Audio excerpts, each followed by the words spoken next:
often this happens. A trucker from Hamilton, Ontario didn't read the height limit on a bridge near Erie and sheared the top of his rig. He was stuck for half the day, snarling traffic on the main route into the U.S. Now check out the name of the company on the side there, Fluke. And its motto, we're not making this up here, if it's on time, it's a fluke. This is Global National. Here's what else is happening tonight.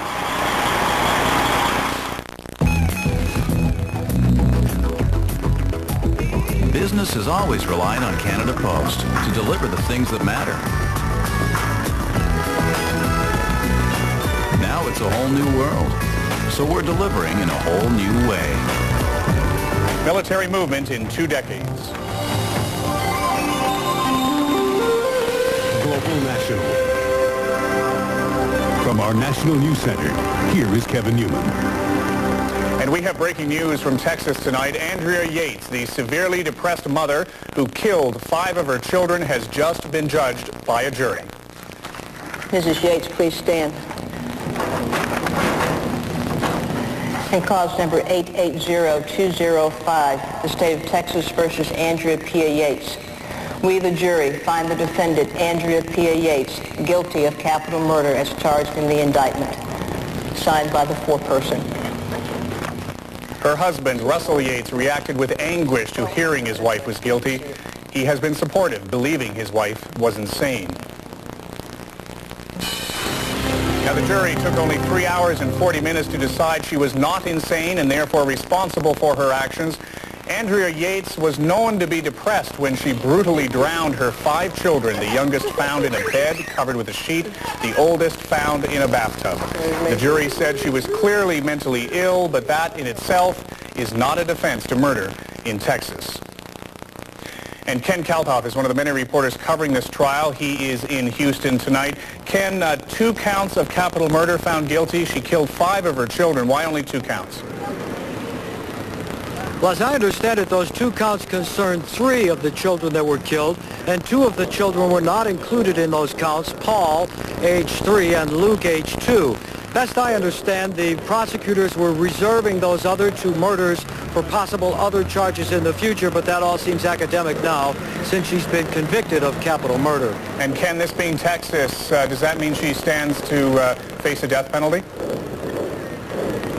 Indeed it does, and now there will be a sentencing phase in this trial. The same jury will be asked to decide what the sentence should be, either death by lethal injection or life in prison. And that could take several more days of testimony. We're likely to hear from many of the same witnesses and asking the jury for mercy in this case, although they have convicted her of capital murder here in Texas. Now, as you well know, Texas juries have a reputation of being pretty tough. This verdict came out in, 3 hours and 40 minutes. Anybody there saying that the jury didn't do its job properly?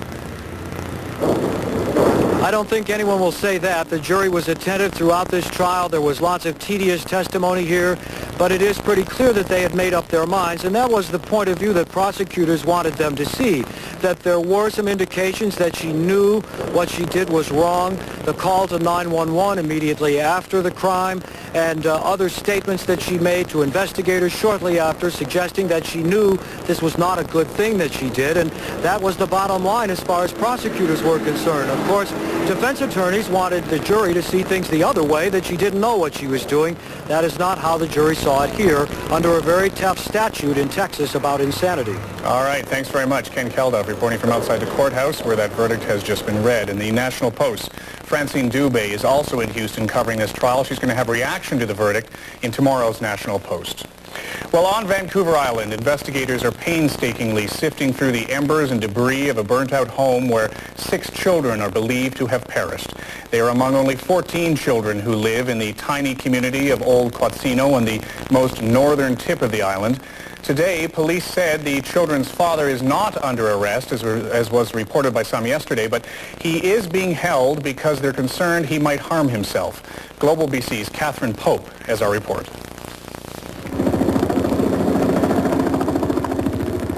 Investigators have begun the gruesome task of trying to find the remains of 6 children.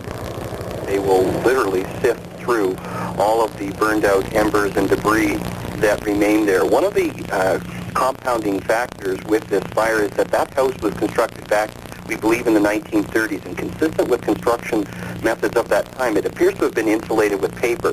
The paper, of course, when tightly wadded together, will burn very, very hot, very, very slowly. Overnight, there's been a cool rain. We're hoping that that rain will have done a measure to help suppress the remaining embers that were there to make it cool enough to get in and work that scene.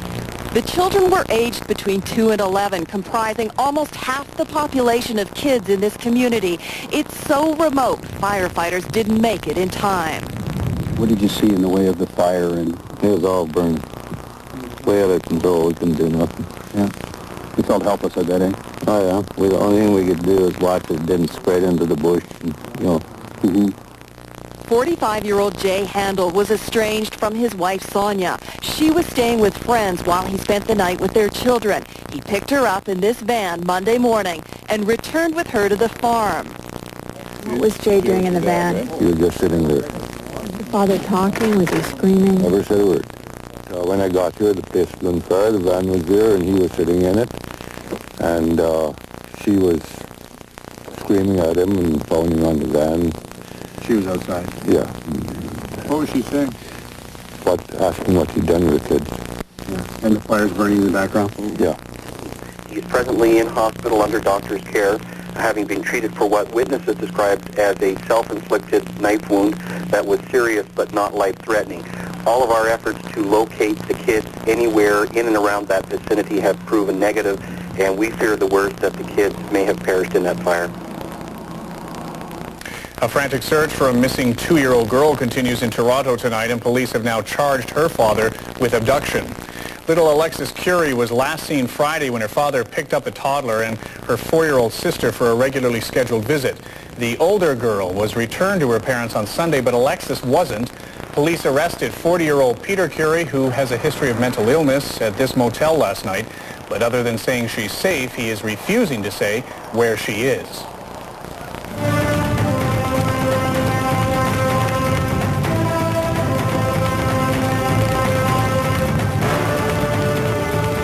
What is going on in Israel and Palestinian towns is now the largest military offensive by Israel in 20 years. Not since Israel's 1982 invasion of Lebanon has so many Israeli troops and weaponry been engaged. Only this time it is focused internally on the 2 areas of greatest Palestinian concentration, the West Bank and the Gaza Strip.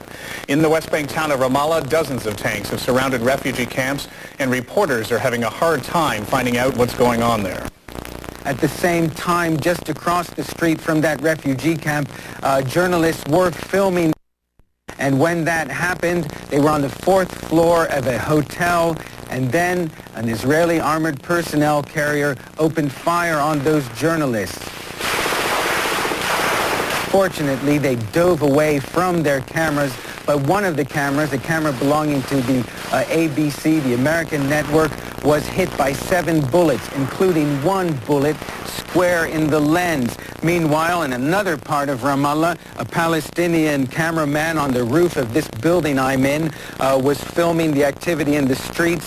His camera was hit by 5 bullets. These are the entry points. This is where they exited. Throughout Tuesday, Israeli troops engaged in firefights with Palestinians from this window. We heard tank fire as well as intense machine gun fire as well. Other Israeli targets included refugee camps in Gaza, where suspected Palestinian militants may be in hiding. Tanks prevented ambulances from reaching this camp in southern Gaza, where 4 Palestinians were killed. Israel says it is targeting known terrorists in an attempt to end attacks against Israelis. And since the beginning of March, as we go to air tonight, there are now 159 Palestinians known dead, 58 Israelis. Coming up next on Global National, the changing face of Canada. We'll tell you why this is no longer the country you grew up in. And the Nova Scotia town praying to survive. Why no one wants to stick it out anymore.